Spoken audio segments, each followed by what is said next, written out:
Atija Oromooti qaroo seenaaf aadaa kan dhugaa barbaadu hundumtuu si yaada.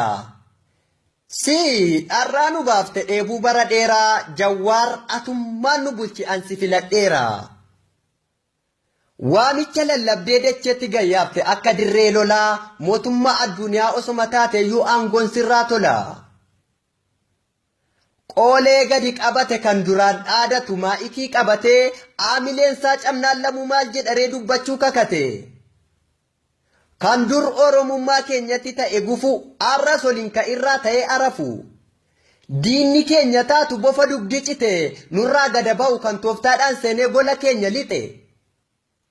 Jawwaar ko gufuu diinni dhaabe akkati buqqiftu abdii sirraa qabna ofittiin qaanfannu osoo ati jirtuu yoomuu siin dhaadanna. Kaayyoon keenni guddaan arqoota gabrummaa saba keerraa hiiku hawwii kees nan beeka mana dhugaa jaarte galma sobaa diigu. Fedhiin kees galma ga'a kun waan shakka hin qabne si wajjiniin jirra kophaa kiyya jettee akka abdiin dhabne. Gufuun bilisummaa sirni abbaa irree amma nurraa kufa ulaan banaa ture balbala gabrummaa situ nurraa cufa.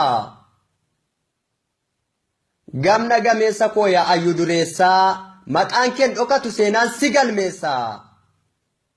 Afuura diinaatiin gonkumaa waan taatu rabbitu si eega nama daandii dhugaa qabate mee eenyumatu qeeqaa. Arras kan si jibbu rabbii isaa godhu lukkuu qochoon cabee yoomuun dagatamu seenaan yaadata kan dhugaa lallabe. Jira firri diina ta'ee kaayyoo lammii balleessu duruu jarri dhoqqeedhaan dhadhaa jedhanii soban of addeessu. Limmoo qaran qabneen dhiiga nu fuudhanii waggaan tilmaamamneef boolla nu buusani. Rakkoo mara dandamattee Oromiyaan uumte goota fakkii leencaa maal Jawwaar qofaree ilmis nuuf dhalatee goonni goota dhalchaa. Qacceen keenyan citin arras wala horu taa'ee hin boqatin deemee hin milkaa'in warri gannu coru.